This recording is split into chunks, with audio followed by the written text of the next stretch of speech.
आज हम लोग श्रीमद् भगवद गीता के प्रथम अध्याय के 26वें श्लोक से प्रारंभ करने जा रहे हैं।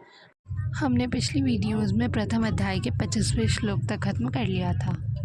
हमने देखा था कि किस तरह से दुर्योधन पूछ रहे हैं, द्रोणाचार्य को बता रहे हैं कि उनकी सेना में कौन कौन है, हमारी सेना में कौन कौन है। उसके बाद अर्जुन श्री कृष्ण को कहते हैं कि दोनों सेनाओं के बीच में ले चलिए रथ, और श्री कृष्ण उसकी बात सुनकर दोनों सेनाओं के बीच में ले जाते हैं। और उसके बाद वो इस तरह से बताते हैं, महाराज श्री कृष्णचंद्र जब दोनों के बीच में ले जाते हैं, अपने उत्तम रथ को खड़ा कर देते हैं भीष्म और द्रोण जी के सामने। उसके बाद तत्रापश्यत् स्थितान् पार्थ पितॄन् पितामहान् आचार्यान् मातुलान् भ्रातॄन् पुत्रान् पौत्रान् सखींस्ति तथा श्वशुरान् सुहृदश्चैव सेनयोरुभयोरपि।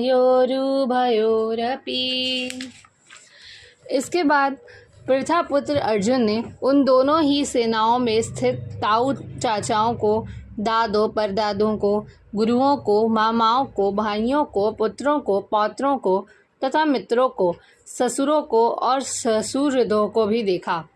सबसे पहले वो वहाँ पे जाते हैं तो अर्जुन सबसे पहले द्रोण जी को देखता है, आचार्य सपने द्रोण आचार्य को देखते हैं, भीष्म पितामह को देखते हैं। फिर वहाँ प्रथापुत्र अर्जुन, पार्थ का अर्थ होता है प्रथापुत्र, वहाँ पे देखते हैं कि इतने सारे लोग हैं, उनके जो रिश्तेदारी में लगते हैं वो सब वहाँ पे खड़े हैं।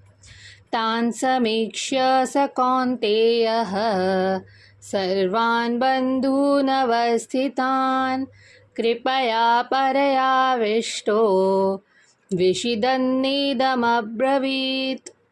इस प्रकार उन उपस्थित संपूर्ण बंधुओं को देखकर वे कुंती पुत्र अर्जुन अत्यंत करुणा से युक्त होकर शोक करते हुए यह वचन बोले। अब अर्जुन अपने सारे सगे संबंधियों को देखकर मोहा जाते हैं और उन्हें देखकर एकदम करुणा से युक्त होकर शोक करते हुए, दुख जताते हुए श्री कृष्ण को कहते हैं। अर्जुन उवाच दृष्ट्वेवं स्वजनं कृष्ण युयुत्सुं समुपस्थितं सीदन्ति मम गात्राणि मुखं च परिशुष्यति वेपथुश्च शरीरे मे रोमहर्षश्च जायते। अर्जुन बोले, हे कृष्ण, युद्ध क्षेत्र में डटे हुए युद्ध के अभिलाषी इस स्वजन समुदाय को देखकर मेरे अंग शिथिल हुए जा रहे हैं और मुख सूखा जा रहा है तथा मेरे शरीर में कंप एवं रोमांच हो रहा है। अब श्री कृष्ण को अर्जुन इस तरह से बोलते हैं कि हे श्री कृष्ण, इस युद्ध क्षेत्र में जो लोग युद्ध के अभिलाषी हैं, जो लड़ना चाहते हैं, वो मेरे अपने हैं, और इन अपनों को देखकर मेरा जो अंग है ये सब जमते चले जा रहे हैं। मेरा मुंह सूख रहा है, मेरा शरीर कांप रहा है, मेरा एकदम मुझे शोक हो रहा है कि मैं अपने स्वजनों को कैसे मार सकता हूँ। गांडीवं स्त्रंसते हस्तात् त्वक्च एव परिदते न च शक्नोम्यवस्थान्तुं भ्रमतीव च मे मनः।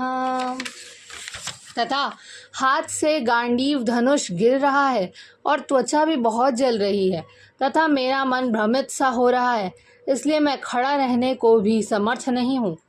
ये कह रहे हैं कि अर्जुन कहते हैं इसके बाद कि मेरे हाथ में जो गांडीव है वो गिरता चला जा रहा है, मेरी त्वचा बहुत ज़्यादा जल रही है, इनकी जो स्किन है वो बहुत जल रही है, मेरा मन भ्रमित हो रहा है, इनका मन बिल्कुल नहीं कर रहा है कि अपने स्वजनों पे करें, और अब ये कह रहे हैं कि मुझे खड़े होने में भी नहीं बन रहा। धन्यवाद। आज के लिए बस इतना ही। हम लोग आगे के श्लोक अगली वीडियो में करेंगे। जय श्री राधे कृष्ण।